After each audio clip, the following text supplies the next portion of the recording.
In our headlines on this Wednesday afternoon, November 1st, here in South Korea. The latest air raid by the Israel Defense Forces reportedly killed a senior Hamas commander who helped organize the October 7th massacre in southern Israel, which has since led to a massive ground mission into Gaza. Meanwhile, Korea's exports regain tangible ground, expanding on year for the first time in 13 months, with a 5.1% increase in October compared to the same month last year on the back of auto exports. And an alliance of 40 nations, including South Korea, is poised to put in place a pledge against payoffs to cybercriminals as part of broader efforts to root out illicit fundraising activities by countries like North Korea. Israel claims it has eliminated a top Hamas commander who helped orchestrate the October 7th assault. But the Palestinian militant group insists the Israeli airstrike on the refugee camp killed civilians instead. Our Min-jae has the latest. An Israeli strike on a refugee camp in Jabalia in Gaza on Tuesday has killed dozens and injured hundreds more. The Israeli military says the airstrike was part of a successful operation to kill Hamas's top commander, Ibrahim Biari. However, the militant group denied that one of its leaders was at the camp and has instead accused Israel of a heinous crime against safe civilians, children, and women. Initial reports from Gaza's health ministry says at least 50 people were killed in the strike.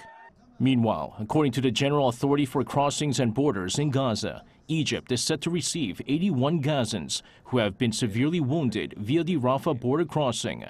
According to the AFP, citing an Egyptian medical official, medical teams in Egypt will be at the Rafah crossing to examine the cases coming from Gaza and determine the hospitals they will be sent to. Gaza's health ministry says more than 8,500 Palestinians have been killed since the armed conflict began on October 7th. Hamas says it will release some foreign hostages in the coming days, but did not elaborate further. A spokesman for Hamas's armed wing, Qassam Brigades, said Tuesday that they have informed intermediaries that they will be releasing the foreign hostages soon. More than 230 people, including Israeli soldiers, civilians, and foreigners from several countries, are being held by the militant group. And amid the fierce attacks by Israel, the spokesperson also warned that Hamas would turn Gaza into a graveyard and a quagmire for Israeli forces. Min-jae, Arirang News. More than 9,900 civilians have lost their lives in Ukraine since the start of Russian invasion on February 24th last year. Addressing the UN Security Council on Tuesday, Director Ramesh Rajasingham of the UN Office for the Coordination of Humanitarian Affairs also highlighted the dire consequences of Russia's destruction of civilian infrastructure and vulnerable groups that have virtually no access to electricity, water and telecommunication ahead of this winter. He called for greater efforts to better protect civilians. U.S. President Joe Biden and his Chinese counterpart Xi Jinping are looking ahead to constructive dialogue during their planned summit on the margins of the APEC meeting in San Francisco this month, that is. According to the White House earlier on Tuesday, the talks are expected to be tough but tailored to mutual interests and concerns. The planned high-profile exchange between the two leaders follows China's top diplomat Wang Yi's recent visit to Washington. Meanwhile, a coalition of countries, including Korea, will seal a deal pledging not to pay off cyber criminals. Our Kim Jung-shil explains. 40 countries, including South Korea and the U.S., plan to sign a pledge never to pay ransoms to cybercriminals. They're part of a U.S.-led alliance that will also work toward eliminating the hackers' funding mechanisms. The White House announced a plan on Tuesday local time. The International Counter-Ransomware Initiative, a two-day event ending on November 1st, includes representatives from 48 countries, the EU, and Interpol. This is the third annual event that is being hosted by the U.S., which, according to the White House, is the country that has been hit hardest by cybercrime. It aims to eradicate the criminals' funding by sharing information, including the ransom payment accounts. The initiative comes as FBI Director Christopher Wray emphasized the risks of cyber attacks at Tuesday's U.S. Senate Committee on Homeland Security and Government Affairs. Wray said in the last few years, countries like China, North Korea, and Russia, quote, use cyber operations to target U.S. research. He also said cyber attacks by China, Russia, and Iran are becoming more aggressive and more capable than ever before. The FBI director said he's most worried that these adversaries focus on, quote, compromising U.S. critical infrastructure, especially during a crisis. In ransomware attacks, hackers hack into an organization's systems to steal information or encrypt data and demand ransom in exchange for unlocking it. Kim Jung-sil, Arirang News. North Korea has closed its embassy in Spain. A diplomatic document released by the Communist Party of the Peoples of Spain on Wednesday announced the closure, adding that North Korea's embassy in Italy will be in charge of matters involving Spain from now on. No reason for the closure has been shared. This latest development follows similar shutdowns of Pyongyang's diplomatic missions in Africa, including those in Uganda and Angola. Pundits here believe the closures may indicate financial hardships to maintain overseas missions amid global sanctions.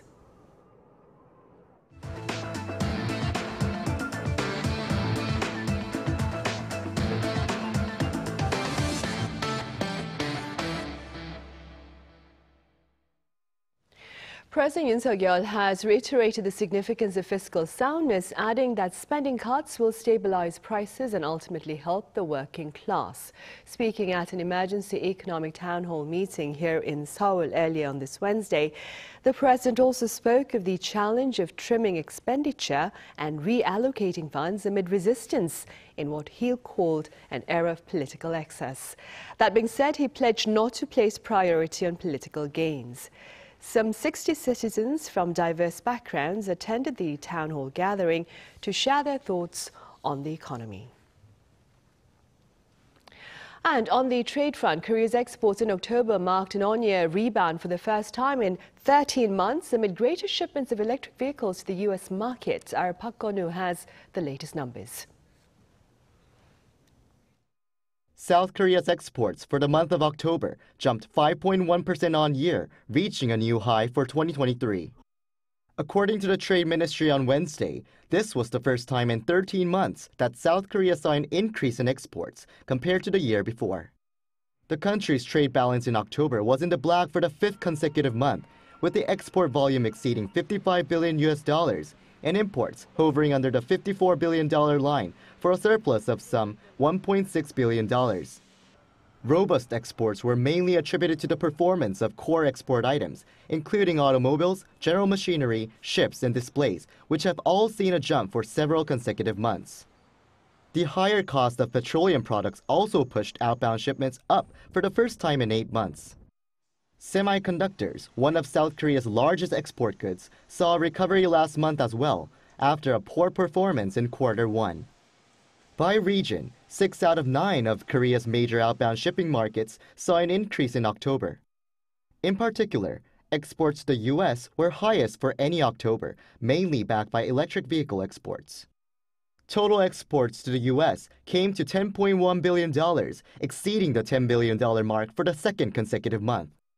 Exports to China remained above $10 billion for the third straight month, while shipments to the ASEAN region were not just a new high in 2023, but also for any October on record.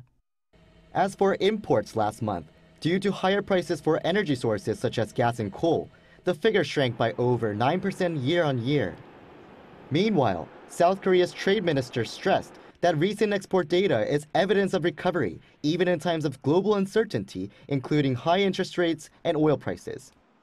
He added that the government would do its very best to maintain this trend until the end of the year. Park Gon-woo, Arirang News. In other news, the Biden administration has imposed financial restrictions on Myanmar's state-owned oil company. According to the U.S. Treasury Department on Tuesday, loans and investments by Americans to the Myanmar oil and gas enterprise will be restricted, but it will not block the oil company from America's banking system altogether. The Myanmar oil and gas enterprise is reportedly the junta's main source of foreign revenue. Back in February, the European Union took similar restrictive financial measures. Now, separately, 3 institutions and 5 individuals with links to Myanmar's military have been sanctioned. Seoul's Food and Drug Safety Ministry has secured a remarkable vote of confidence from the World Health Organization. The Korean ministry has been recognized as one of the first 3 entities of the WHO-listed authorities. The other 2 are the Swiss Agency for Therapeutic Products and Singapore's Health Sciences Authority.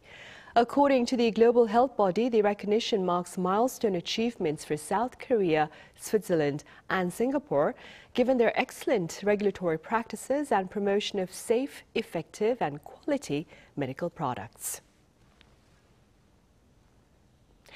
Halloween this year here in Seoul was a relatively quiet affair amid the tragic loss last year. Our Shin Se-byuk was out and about. Hongdae, one of the hottest and trendiest nightlife areas in Seoul, used to be filled with excitement and people with costumes for Halloween. And now, 1 year after the deadly Halloween crowd crush that took the lives of 159 people in Itaewon, things have changed. Halloween 2023 is much calmer and quieter than other previous years. Before the tragic accident last year, my friend used to suggest going out to places like Itaewon or Hongdae for Halloween. But now the whole let's go out vibe has really died down. I'm not too keen on heading out either. I see fewer people wearing Halloween costumes this year. It's also less hustle and bustle overall. However, despite the solemn mood, the Halloween spirit was found in some places. Decorations like ghosts and pumpkins were scattered around, and there were some people wearing costumes. In fact, according to the Mapogu District Office, during the Halloween peak weekend, which fell from October 27th to 29th this year, approximately 260,000 people visited Hongdae over the 3 days from Friday to Sunday. It's a 50% increase in visitors compared to other usual weekends. To prevent accidents due to population density, the government and local authorities have made extra preparations.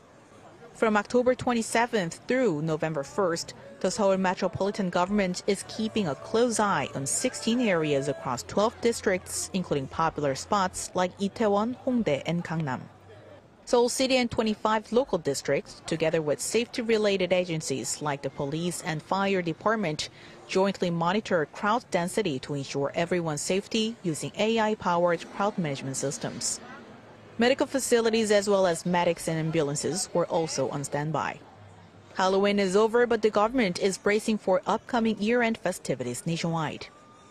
With large-scale year-end events set to take place nationwide, the government has vowed to implement on-site crowd management systems at 100 locations across the country by the end of the year. Shin Se-byuk, Arirang News. Meanwhile, on the football field, Korean defender Min-jae has been named AFC Asian International Player of the Year. At the ceremony in Doha on Tuesday, the Asian Football Confederation commended his contribution to Italy's Napoli last season with 16 clean sheets, 2 goals and 2 assists in 33 matches, as the Blues won their first league title in 33 years. He was also part of the Napoli team that secured its best-ever Champions League finish, reaching the quarter-finals. Currently playing for Germany's FC Bayern Munich, Kim is just the second Korean player after Son Heung-min to win this title. He was also the only Asian player to make the shortlist of the 2023 Men's Ballon d'Or Award.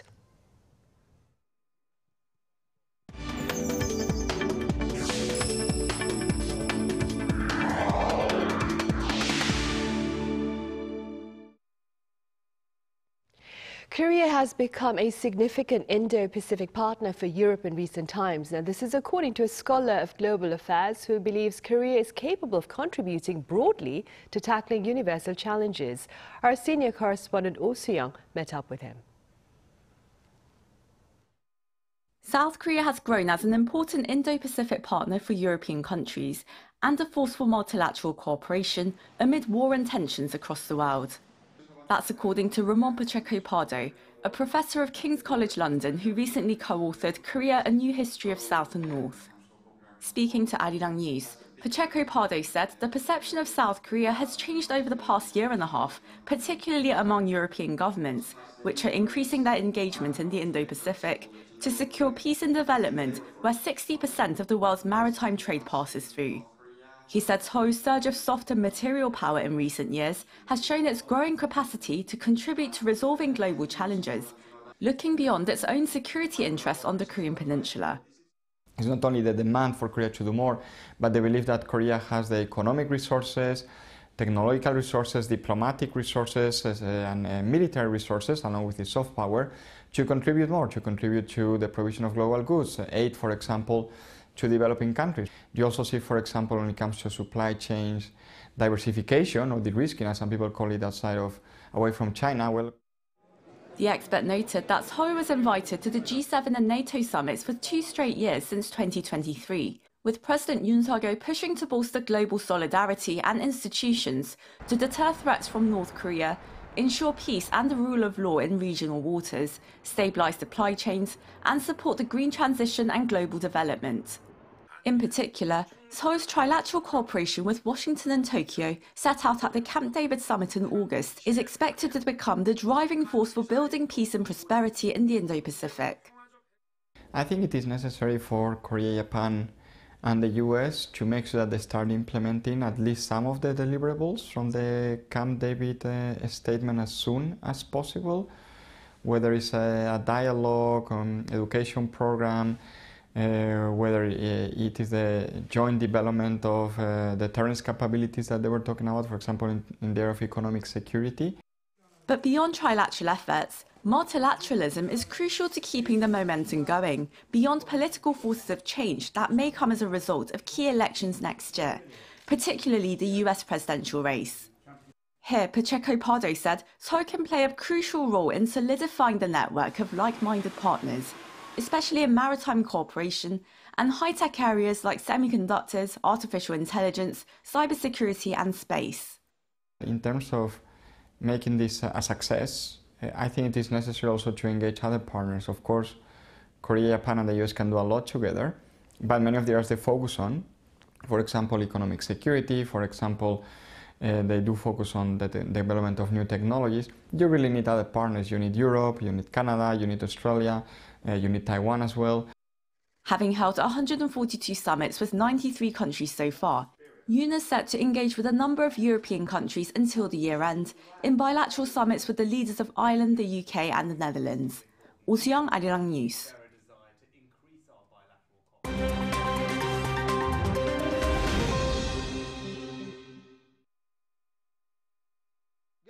Let's take a look at what's going on in the world now. In the Middle East, Iran-backed Houthi rebels in Yemen issued a video statement on Tuesday claiming ballistic missiles and armed drone attacks against Israel. Houthi military spokesperson Brigadier Yahya Saree said it was the third such operation since the October 7th Hamas attack and that they plan to carry out more strikes until the Israeli aggression stops.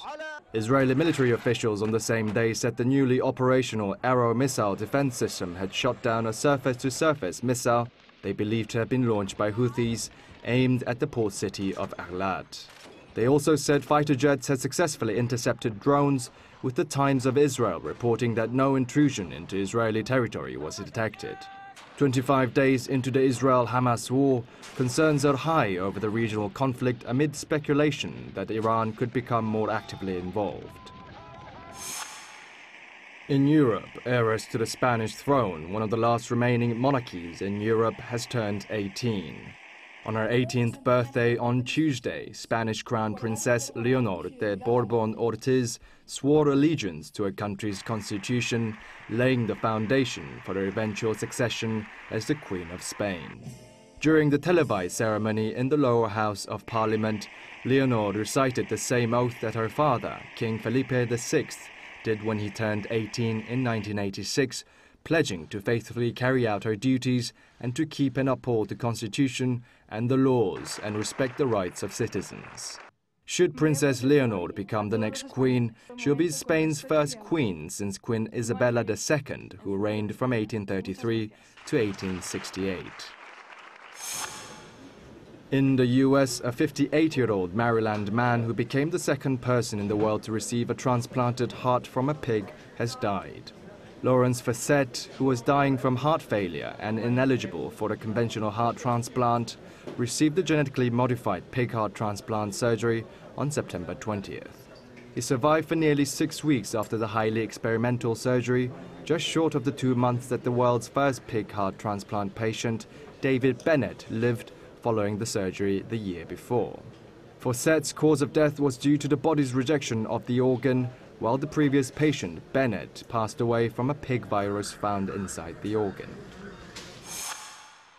Saudi Arabia is set to host the men's 2034 World Cup after being named as the only bidder for the competition.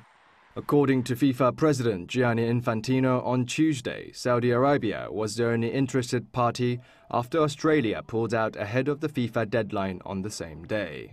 Football Australia said it would now focus on preparing to hold the Women's Asian Cup in 2026 and the Club World Cup in 2029. The US, Mexico and Canada will host the World Cup in 2026, while Morocco, Portugal and Spain remain the single bid for the 2030 edition. A FIFA Congress in late 2024 will confirm hosting duties for the 2030 and 2034 World Cups. Kim Ji-young, Arirang News.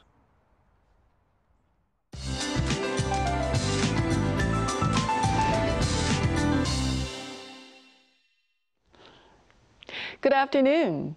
We are entering into November, but the temperature feels like it's going backwards. Morning temperatures were nearly 11 degrees Celsius higher than season norms, and highs will also soar to 23 degrees Celsius this afternoon here in Seoul. And it's going to be even warmer tomorrow with an expected high of 25 degrees. Perhaps shirts and shorts will be just fine. Northern parts of the country, however, will see some spotty showers through tonight with 5 to 30 millimeters of rain expected, along with thunder and lightning during the day. Air quality could become bad in some of the western regions, including here in Seoul. Meanwhile, southern parts of the country are in for very warm and promising weather under plenty of sunshine today. Daegu sees highs of 25 degrees. Gyeongju, Jeju will be warmer today. Mother Nature will give us extra warmth for the next couple of days. Then rain this weekend will bring a late autumn chill to the country next week. That's Korea for you, and here's a look at the international weather conditions.